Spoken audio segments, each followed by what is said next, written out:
What's up, everybody? Welcome into Tom Curran's Patriots Talk podcast. We got a little separation from 2025. Now we are headlong into 2026. Phil Perry is at the Combine. I am from vacation. Let's get after it. When we look at what the Patriots are going to do this offseason, and we will hear from Eliot Wolf a little bit on this podcast, I want to throw it to Mike Vrabel from 2 days after the Super Bowl and what he had to say about the Patriots' approach. I mean, there'll be some difficult decisions that we'll have to make, and we'll try to do them with the team's best interest in mind. And as always, that'll never change. Much like a home, you build a home and then run out of things to do, and so you continue to add on to it. You finish the basement, you make additions to it, and we'll try to do that to this football team. And I like the foundation of it, and we'll try to improve on it. As I was taught, we'll talk about the business of the NFL. The business is we're looking for the better, younger, cheaper player every day, and the players that we have are trying to not let that happen. And that's the dynamic, and that's the business of the National Football League. All right, we haul in the Senator Phil Perry on the scene in Indianapolis where the NFL Combine is underway. Eliot Wolf, Patriots general manager, speaking to the media today. Phil, great that you dodged an historic Wizard and are out in Indy. Take the ball, run with it. Throw to a few things from Eliot Wolf, some sound that we can play for the folks so they are up to speed on where things are on this Tuesday. Yeah, I thought we were able to cover a lot of ground with Eliot Wolf today. So he did his podium session here at the convention center in Indianapolis for about 15 minutes. And then local reporters, Tom, got him for about another 15 minutes after the fact. And we were able to plumb some more in the weeds types of questions. But I thought also still some general stuff that I found valuable. So I think the first question for us to get an answer from Eliot Wolf in this podcast is, how are you viewing this offseason? Right? Is this the kind of offseason, because you just made a Super Bowl, where you see it as, hey, we're just a player or two away from getting right back there. We could do this again because of the people that we already have in the building. Or do you view this as a continuation of a rebuild? He did not want to use that word rebuild, but I thought he made it very clear where he sees this team right now in its roster building arc. Here's Eliot Wolf. Yeah, I don't know that I'd call it a rebuild. I think we have a nice core of players, whether that's a core of veteran players that we rely on, or some of the younger up and coming players like the rookies that were mentioned earlier. So again, I just think every year is an opportunity. Every year is different. Every year is an opportunity in free agency and the draft to improve the roster. And it's not just free agency and the draft. It's trades. It's waiver claims. It's restricted free agency. All those things. We're going to explore everything that we can. So do you sense a methodical approach here, Phil? I do, and it jibes with what I've heard from people off the record too that are familiar with the team's approach this offseason, which is, this is a team that is still building. Even if he doesn't want to use that word rebuild, he understands that there are plenty of needs that need to be addressed this offseason. I think that's the right way to do it, Tom, don't you? I mean, I understand it if fans are looking at this team and saying, boy, we got to get back there as soon as humanly possible, but I think you have to be realistic in terms of what the roster really is right now. Yeah, and I'm going to jam something in here right now that relates to this, and then we'll get back to some more Wolf stuff. But I thought this was a great observation by Greg Bedard, talking to old friend Manish Mehta, and speaking about the Patriots' approach in terms of being methodical and sticking to their plan and not being high on their own supply. And I'm not a big weed smoker, so I don't know if people still say that, because they went to the Super Bowl. Again, just another ridiculous sidetrack, but no one cares about you and your weed, Tom. Here's Bedard talking to Manish. A.J. Brown, if he were available, should the Patriots make a aggressive play to try to trade for him? I don't know how aggressive I would be. First of all, the Eagles, I don't know whether he's going to be available because of, that contract is rough on the salary cap. I do think the Patriots are very cognizant, especially going forward. This was sort of like and there's a lot of parallels and contradictions, it's going to be coming up, to what the Washington Commanders did when they went to the NFC Championship game. The Patriots basically did exactly what the Commanders did, and their free agency was they brought in a bunch of stopgap guys that they knew knew the system of Dan Quinn and all that stuff, and they brought the floor up really quickly, and they went to the NFC Championship game. Patriots did the same thing. They go to the Super Bowl. The Commanders, though, are the cautionary tale because they decided to roll it back with all those guys, and they also doubled down, training for Laramie Tunsil, Deebo Samuel. I think there was somebody else they traded for. I remember the Patriots executive telling me, like, when they watched the film of the Commanders joint practice, they were like, that team is slow. And that's at the forefront of their mind. So I find that interesting. You just don't want to be left at the station saying, yeah, we're not going to go after that guy because we could do better down the line, or we're not ready for that situation. And I think that's an interesting line that they have to toe, Phil.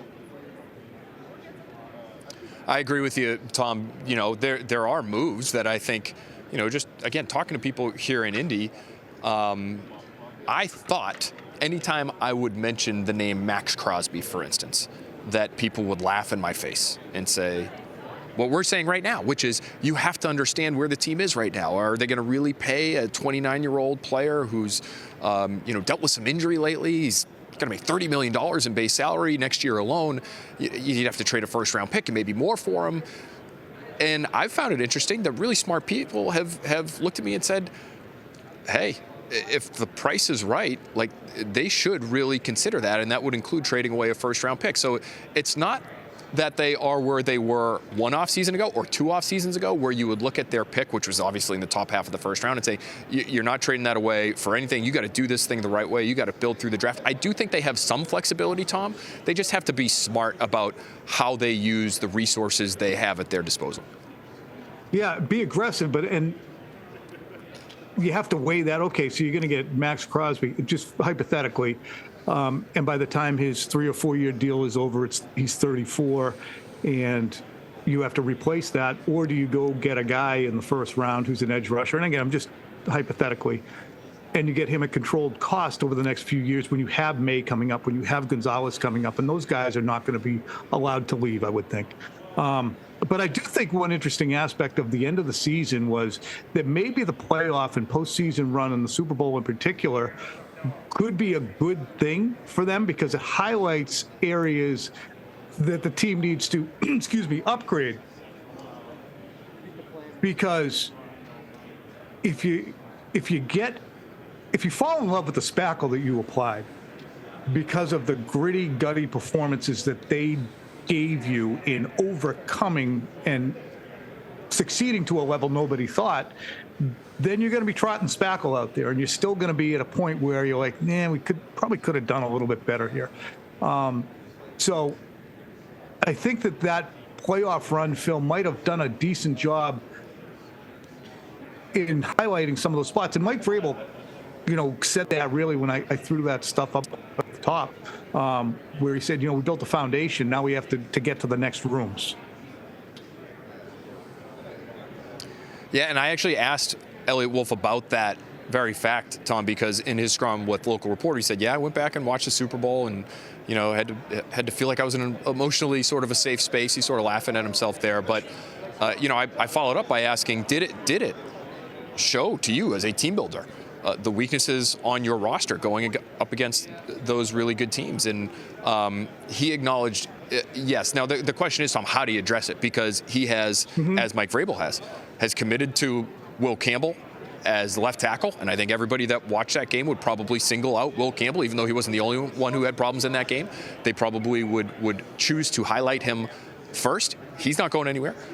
Morgan Moses, the plan is for Morgan Moses to come back. He'll be 35 next season, but the plan is for him to come back and play right tackle for them. So where are the changes that are going to be made on that offensive line? Because that, to me, was the glaring problem for this team in the postseason as it made its way to a Super Bowl.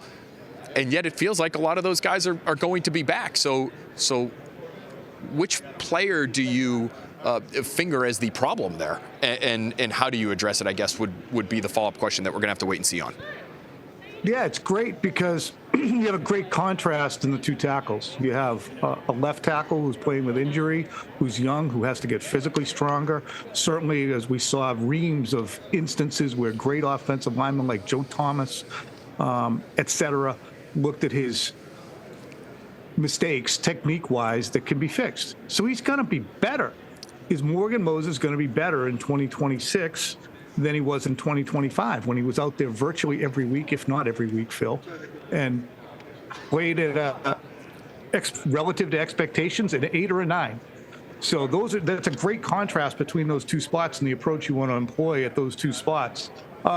I want to give the ball back to you because you were there with Wolf, and I want you to highlight some of those positions, whether it be edge, whether it be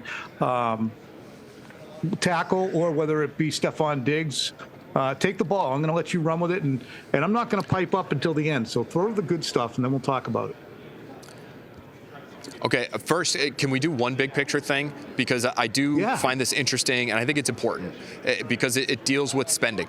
And, Robert Kraft, about a year ago at this time, Tom, in the press conference where he was addressing the firing of Gerard Mayo, this was prior to Mike Vrabel getting hired, was asked about spending.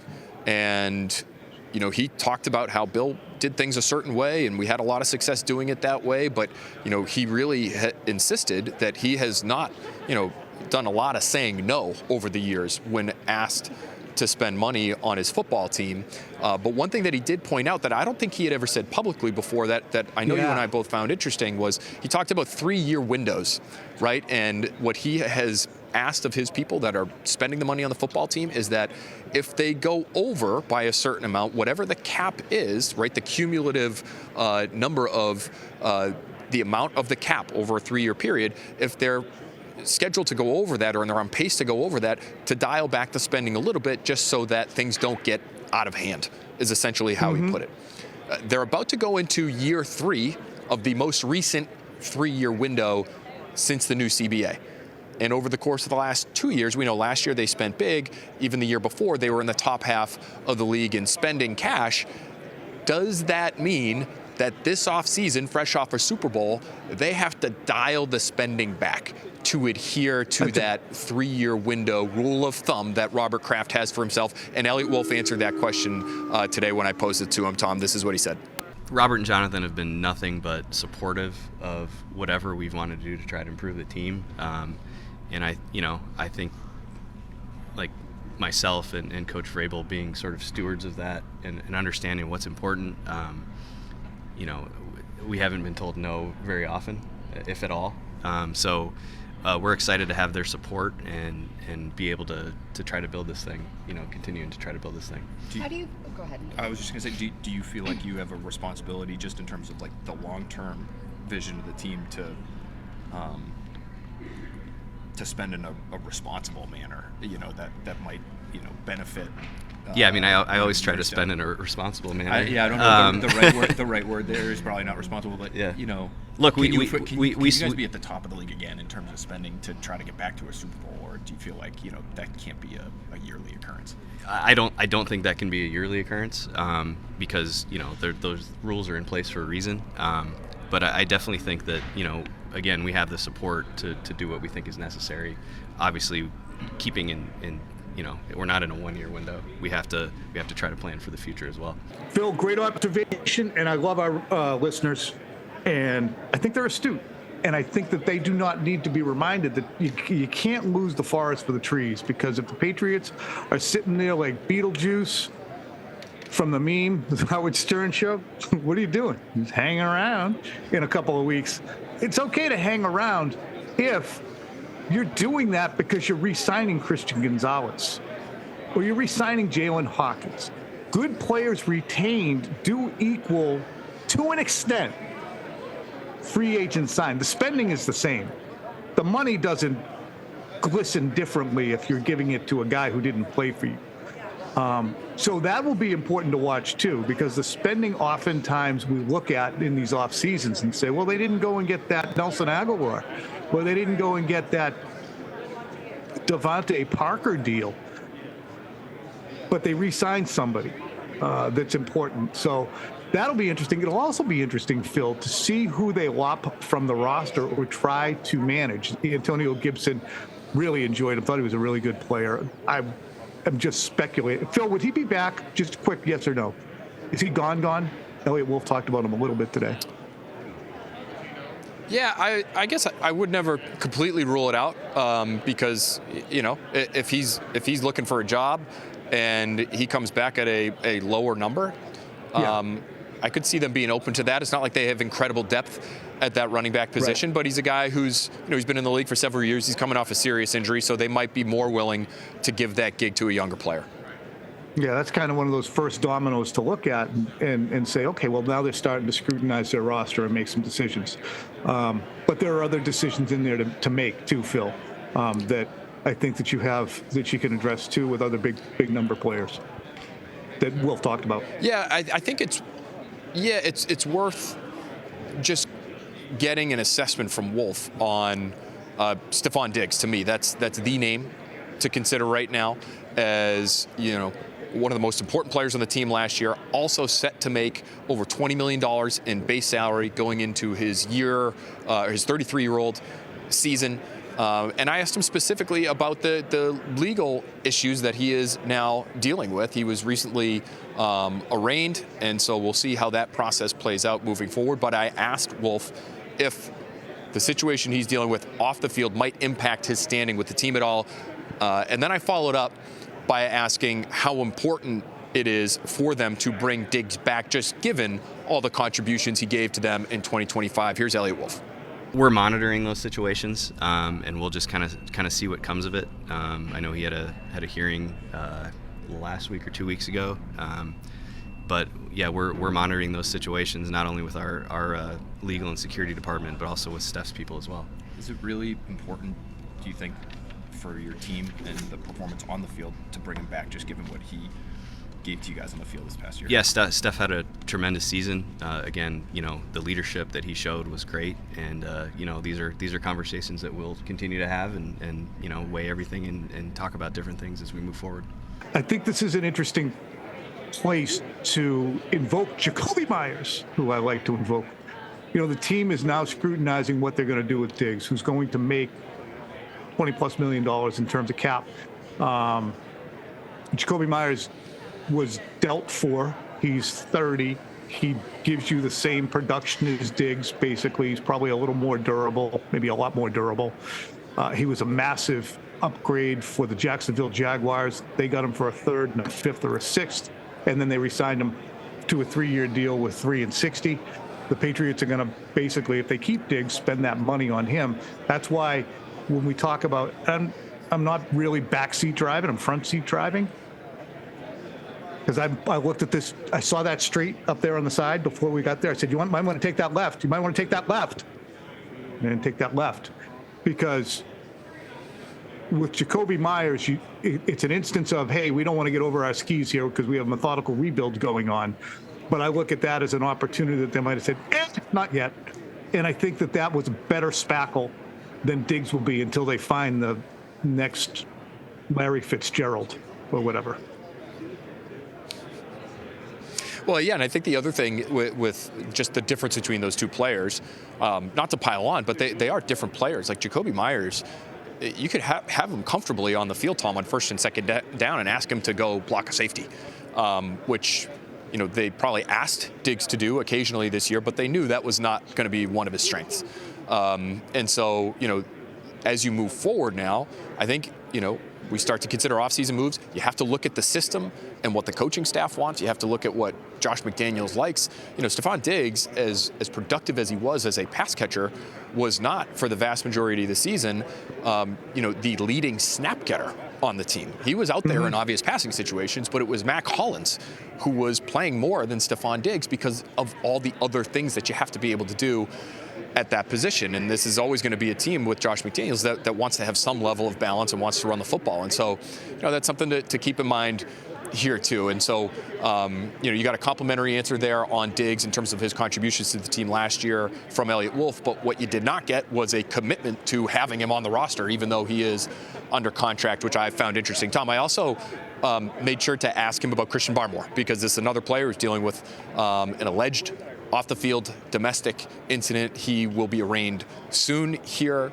Again, the team obviously is monitoring these situations, but I asked Eliot Wolf if Christian Barmore is the type of person, not just considering this incident, but he's had other off-the-field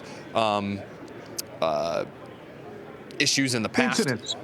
You know, is he the kind of incidents? Just call them incidents, Phil. Just keep moving. Is he the kind of person that they want to continue to invest in? Is what I asked Eliot Wolf, and here's how he answered. Yeah, I mean, Christian, you know, has grown up quite a bit, and we continue to help him with that, and you know, he continues to you know, want to make improvements in that area. So, yeah, he's continued to improve on the field. He had a little bit of a lull in the middle of the season there. He wasn't playing quite as well, but you know, kicked it up again at the end, and you know, continues to be a key cog in there for us. How hard is it for you? And, you know, Mike has talked in the past about, you know, not all 53 guys can be Boy Scouts. You know, you can't get to where we're trying to get with a bunch of good guys, I think is how he's put it in the past. But you do want a certain type of person, it sounds like, at the same time. So how do you balance those two maybe competing ideas?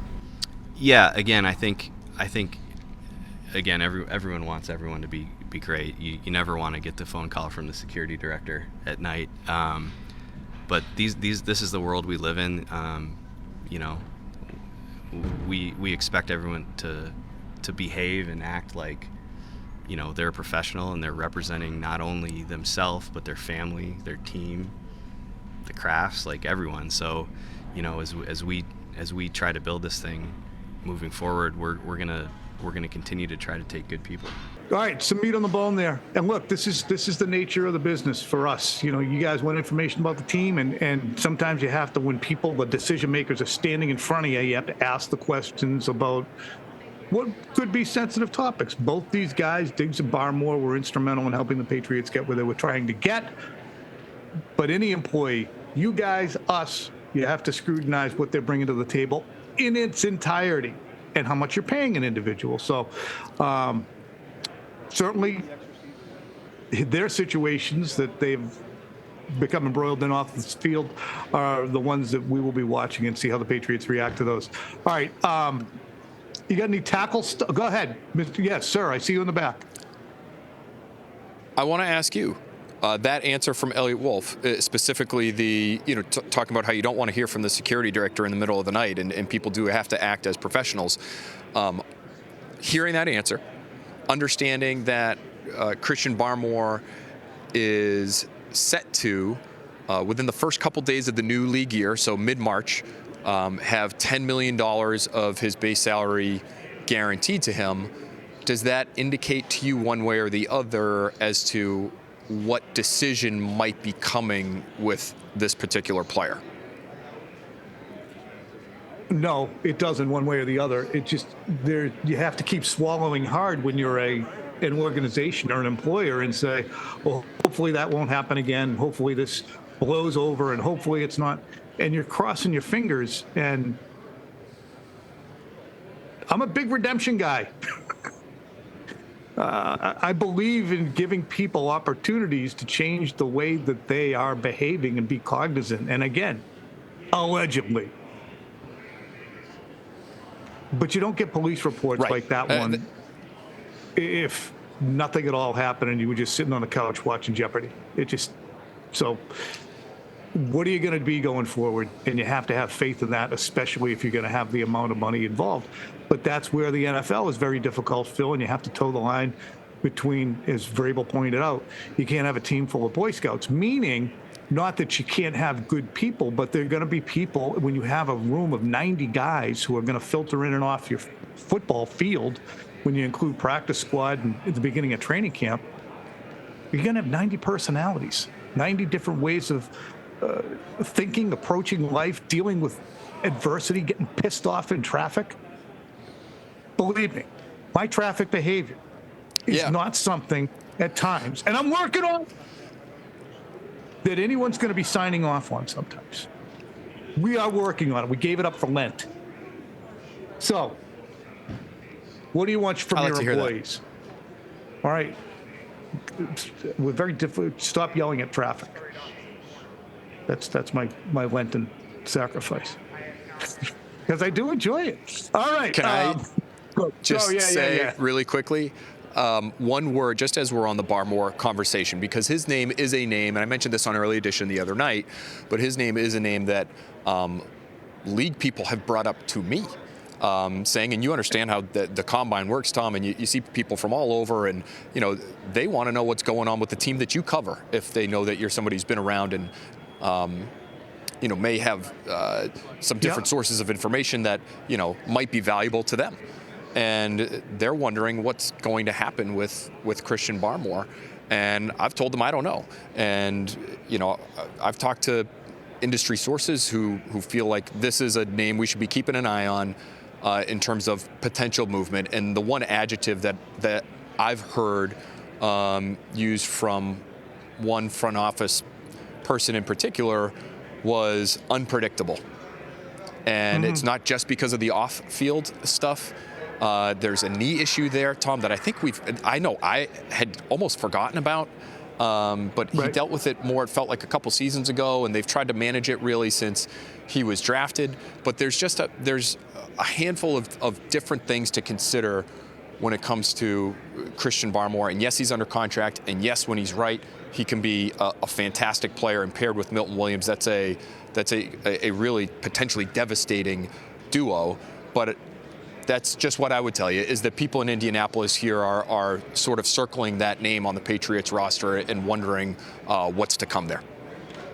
All right, Phil, great. That was excellent. Thank you for bringing us up to date on that, because, again, to appreciate what the league consensus is, or what the league conversation is to get better insight into what the Patriots team will look like in 2026. And if a big ticket player is one who is teetering a little bit, we need to know that. We need to ask the questions about it. Thank you. What else? I think, the conversation about where the Patriots should be adding, this is exactly where we want to go. Okay. Talking to people this week here in town, whether it's this offseason with potential veteran acquisitions for the Patriots or in the draft, I love talking offense, right? I love talking about how to build around a young quarterback and how to fully support him, and you're going to go as far as the quarterback's going to go. So we love talking about receivers, Tom, talking about offensive linemen.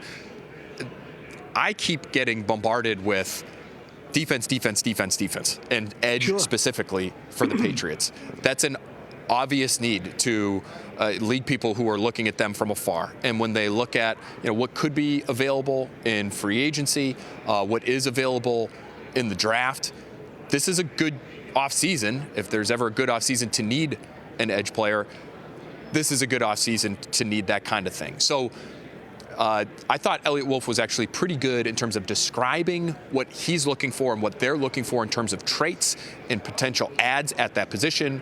Here's what he listed. Pass rush, speed and violence, explosiveness, first step quickness, the ability to win in multiple ways. You can't just be an edge, run around the hoop guy at this level. There's some guys in college that are able to be successful that way, but you need different things in your toolbox. I think the guys that can rush with power are maybe at more of a premium. The guys that can are athletic and can rush with power. So that's why. Everyone's looking for pass rushers in the league. It's not just going to be us. So, we'll see if we can improve that spot. What'd you take from that? I thought pretty specific, and I appreciate it. I'm sure you do too. I'm sure the listeners and the viewers do as well. Like, to be able to know. And I think, Tom, you and I could have deduced some of those things when you're talking about first step quickness and explosiveness and pass rush, especially.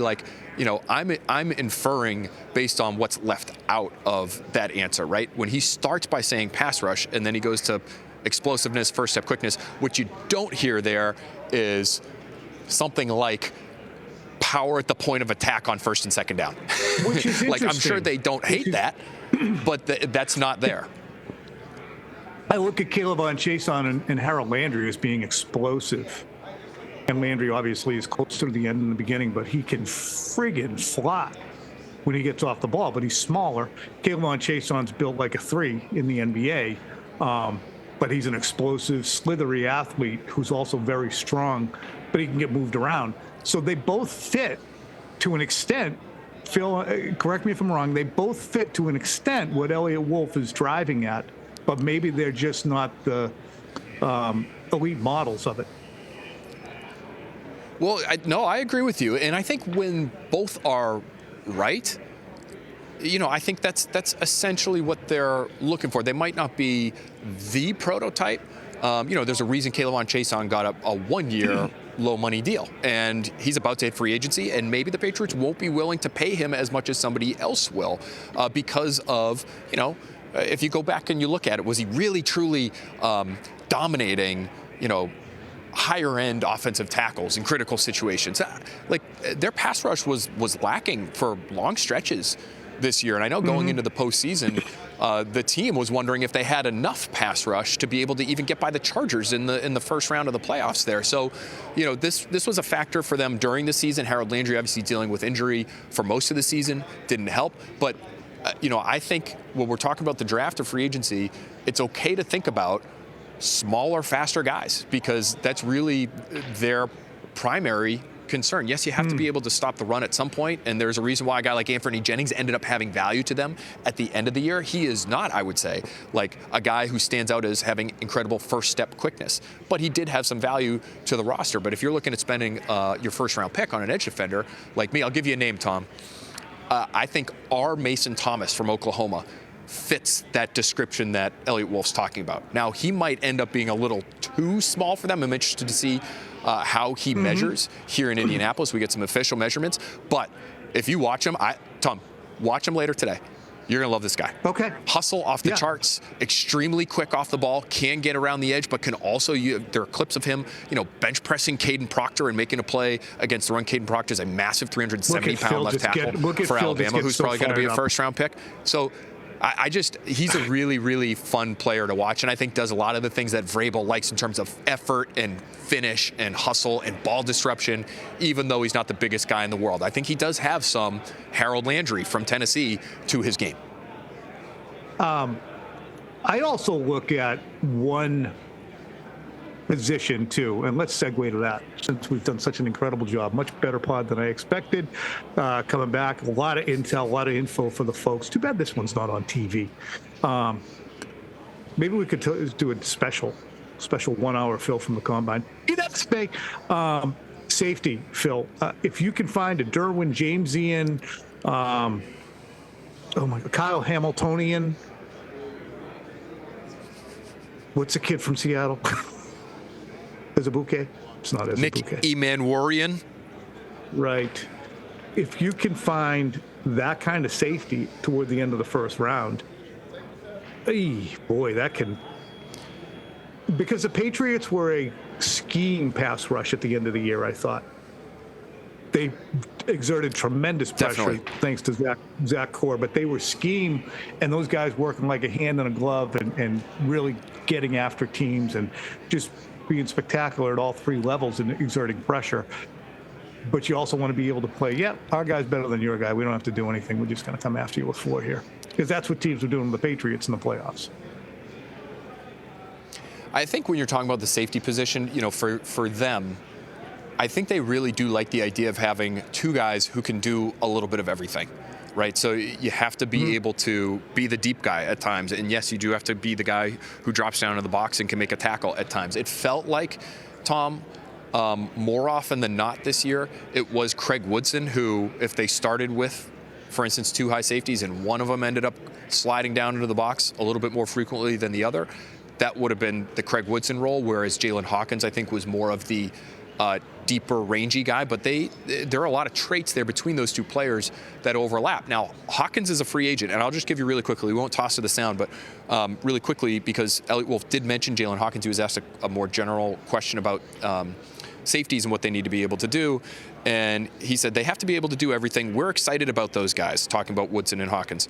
Obviously, Hawkins is a free agent, and he's earned the opportunity to see what's out there, but he's certainly someone we would welcome back. So that, to me, would be, when you're talking about bringing back guys that are set to hit free agency, whether it's K'Lavon Chaisson, Jalen Hawkins, Kyrus Tonga, Austin Hooper, I think the guy you might want to start with is Hawkins, just because he fits, and he fits with Woodson.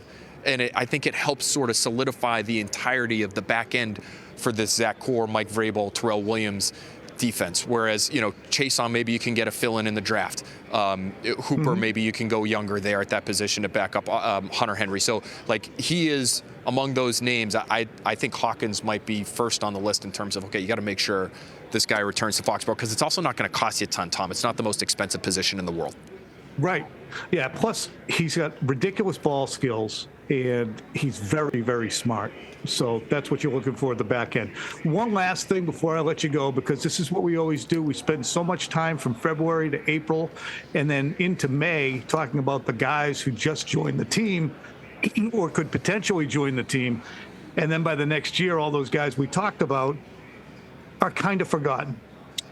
Who on the Patriots roster, say a Braden Swinson, for instance, can fill some of these positions, or were those just, didn't work out? Talk to me about some of the guys who the Patriots drafted in 2025 we might have forgotten about, who could still be pretty friggin' relevant. Yeah, Swinson is an interesting one because I think they were, hoping that he could develop into something, and I think they're still waiting to see on that. So I'm not sure, you're not giving him a job right now, right? Let's put it that way. Right. But at least he's maybe somebody who gets into the mix this coming off season, and maybe he surprises some people. And, he can end up helping at least contribute to a really important position group there. Kyle Williams is an interesting name, Tom, that Eliot Wolf mentioned today. And I'm not saying he's going to be the Stefon Diggs replacement, because I just think they're different players. And to me, Williams is almost more of an X. And they have two, not undersized, because Booty's not a small player, but he's also not Alec Pierce or Mike Evans as an X receiver on the outside. He's just a little bit different. And they have two guys there that are sort of that same mold. And so I wonder if, would they try to cross-train Kyle Williams a little bit more? He's got such great quickness at the line. You would think that translates to his ability to run routes as well, and that maybe you could use him inside. We just haven't seen that, and you really didn't see it much from him in college either. It's interesting because they got so much production from some of these rookies, but there's two names that I'll bring up that really did not do a whole heck of a lot that I think, potentially could have roles next season and beyond. Josh Farmer, it's a defensive tackle. Yep. Really, at Florida State, was a relentless guy, really good against the run. If you lose a Khyiris Tonga to free agency, maybe you see Farmer sort of elevate and take on more of a role. They got some surprise contributions from Leonard Taylor III and Corey Durden on the interior. So those guys could come back and chip in at that position as well if you lose Tonga. The other name, Tom, to bring up would be Marcus Bryant, the offensive tackle, 7th-round pick last year from Missouri. And he played opposite Armand Membu at Missouri. Big guy, some flexibility between right and left tackle. Now, he sort of got overtaken by Thayer Munford late in the year and was a healthy scratch and, was not really in the mix to contribute. But maybe with another offseason, he's got some real athleticism there. I thought he had a pretty impressive training camp for a guy his age, and some real size. And so, if they deal with any sort of issue with Morgan Moses or Will Campbell, would Marcus Bryant be in the mix to be the next in line to fill in? Phil, last question. What's your goal in Indy this week? What are you going to try and highlight so that people can know when's the next Pat's coming out, et cetera? We'll have an expats out very soon with our guy, Dane Brugler, who does a great job of identifying Mike Vrabel types, right? I think we have a better idea. I think we knew to some degree what they were looking for, and Will Campbell really fit that bill last offseason. But now, we know what the pillars of a Mike Vrabel organization, we know what a Mike Vrabel culture is and how that plays out over the course of a season. And so he does a great job with the edge defender position, at the tackle spot, and at receiver, identifying some Vrabel types. So Dane Brugler from The Athletic will be on Next Pats very, very soon. We'll go through some of the Eliot Wolf sound that we didn't get to here today on Patriots Talk. But going to continue to do the combine thing, Tom. We've banked a lot of interviews with some great guests that will roll out a little bit later this offseason, but in the near future. And we'll be out and about restaurants, bars, coffees, talking to people who know things so that we can share some intel with all the fine folks back at home doing Snow Angels. All right, Phil, we're rooting you on from back here in Massachusetts, New Hampshire, Rhode Island, Maine, Connecticut, Vermont. Oh, speaking of Vermont, Hootie has been named to the New England Sports Writer Hall of Fame. Hootie Walsh, Claremont Eagle Times, longtime scribe. Phil and I both worked at the Claremont Eagle Times back in the day. I had a stint from 1994 through the end of 95, or actually about a year and a half. Wasn't making any money. We had to come on back for Erica to take back her teaching position. But Phil was up there too, toiling. So Pootie's was up there too. Pootie, great guy. Congratulations, Pootie Walsh. That's awesome. That's great to hear. Let's put a cork in. Legend of the game.